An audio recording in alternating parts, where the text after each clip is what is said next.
காஞ்ச மிளகாங்களை உங்கள் காரத்துக்கு ஏற்ற மாதிரி எவ்வளோ தேவையோ அவ்வளோ ஒரு கப்பியில் இந்த மாதிரி கோர்த்துட்டு தீயில வச்சு சுட்டு எடுத்துக்கோங்க. அந்த மேல் தோல் கொஞ்சம் கருப்பாக மாறி வரும், அது வரைக்கும் அதை சுட்டு எடுத்துக்கோங்க.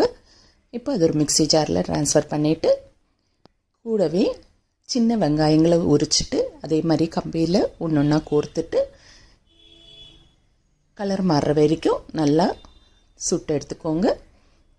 அது கலர் எவ்வளோ மாறுதோ அவ்வளோ டேஸ்ட்டாக இருக்கும். உங்கள் தேவைக்கேற்ற மாதிரி அதுவும் சுட்டு எடுத்து மிக்சியில் மாற்றிட்டு கூடவே ஒரு துண்டு புளி, ஒரு துண்டு இஞ்சியை பொடியாக நறுக்கி சேர்த்துருக்கேன். கறிவேப்பிலை கொஞ்சம், தேவைக்கேற்ப உப்பு, தேங்காவும் சேர்த்து தண்ணி எதுவும் சேர்க்காமல் நல்லா அரைச்சி எடுத்துக்கோங்க. அதை ஒரு பாத்திரத்தில் மாற்றிட்டிங்கன்னா என் ஸ்டைலில் பண்ண சுட்ட சம்மந்தி தயார்.